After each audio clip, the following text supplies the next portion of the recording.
So what did you do with or report in school on? I did it on Martin Luther King Jr. because he's a great man. He fought for black people's rights and mostly everybody's rights to have peace. And I thought that was a great thing that he did. He wanted to have peace.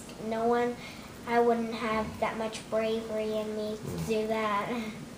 A lot of people wouldn't.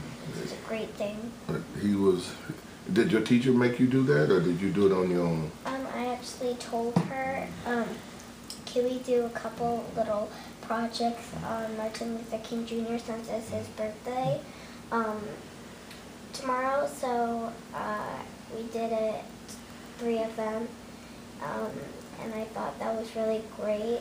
Oh, bless your heart. Now, did you know I got to march with Dr. King? No. Did your dad tell you that? No. Yeah, when I was 17, I snuck up to Birmingham because I lived in a smaller town, and I went to Birmingham and I got into the march because my grandmother would have killed me if she had known that. So I got to march with him, and I had a picket sign, and I was marching up and down. And but I think I went twice, but I didn't. People were spitting at you and calling you names and shoving you and trying to intimidate you to fight. And Dr. King was very adamant about non-violence, and you just couldn't. If you were with him, you couldn't do violence. So my temper was too bad, so I didn't go back. I regret not going back, but I thought it was the right thing to do at the time. But I still believed in him, and I still believed in his causes. And without him, eventually I think everything would have happened in time, but it was the right time for him to be a leader. We needed that at that moment. I wonder, would he do something else great if he was still alive? I think he would have done many, many, many things great. Exactly.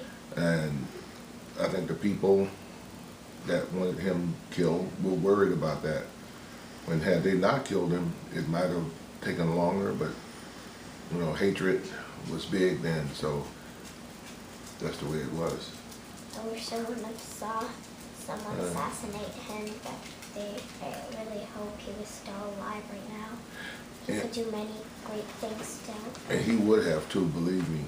I don't think I was in Vietnam when I heard on my ship in Vietnam when I heard he was assassinated. They came on the PA system on the ship and said that Dr. King had been shot in Memphis, Tennessee, and he died.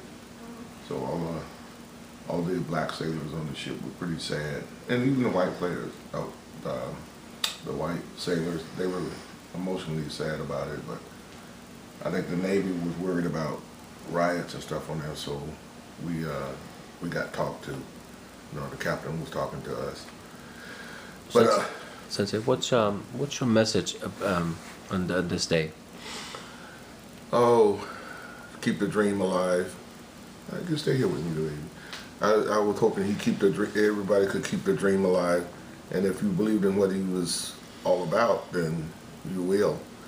The story I'm going to tell you was that my son goes to Crespi High School, and Crespi called themselves a family. Is the Crespi family. When you go there and they accept you, they're called the Crespi family.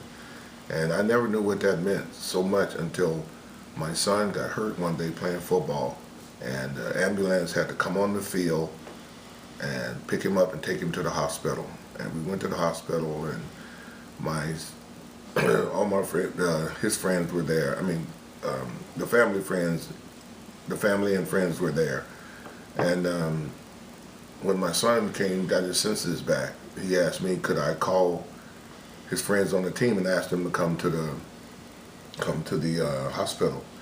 And by the time I got their number, his friends called and said that they were on their way. And it must have been about 10 of them that came to the hospital, and they had a sign that "Get well, Corey. We love you. We miss you." And finally, we asked the staff, could they go in to see Corey, and the staff said, well, you can only let 2 people in at a time. So they were like, okay, only 2 of us. So when they opened the door, all of them went in. And, you know, they were like, what's up, Corey? You know, how you doing? And finally the doctor said that we gave him a CAT scan, and he's okay, so he can go home now. So we took him outside, and all the guys wanted to know if they could take him to the movies. And it must have been 1:30 in the morning by then.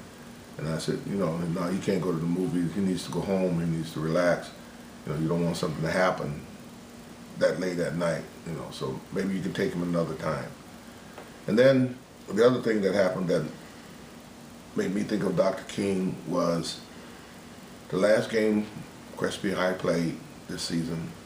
They lost to Loyola High School, and they got on the bus, they went back to the school, and everybody was crying, and everyone that came out of the locker room was crying, and they were either going to their parents or they were going to their friends or their girlfriends and everything, and they were hugging and crying, and then it started raining, and it rained really, really hard for about half an hour. And all the guys would come out, and then they all got in the huddle, and then they walked out on the field, because for most of them, they weren't going to come back to that, ever play football again. Some of them were going to college, but some of them not. So they were walking up and down the field in the pouring rain, and the parents were just sitting there watching them. And then they walked off into the dark, and then they came back, and then they walked up and down the bleachers, and they were holding each other's hand, and they were walking. And I was just thinking, man, now I know what Crespi family mean.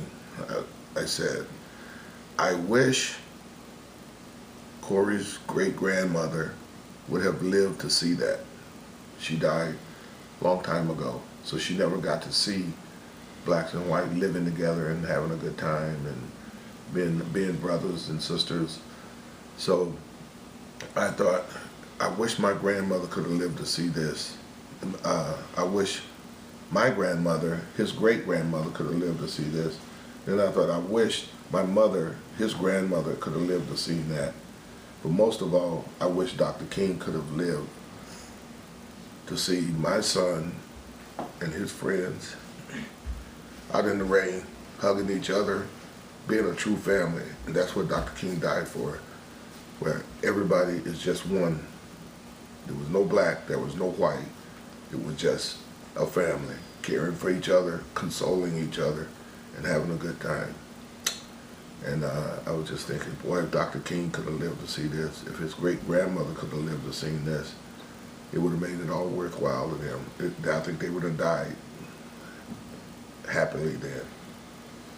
So that's my speech for Dr. King's birthday. Happy birthday, Dr. King. Thank you, Sensei. Tell him happy birthday. Happy birthday, Martin Luther King Jr.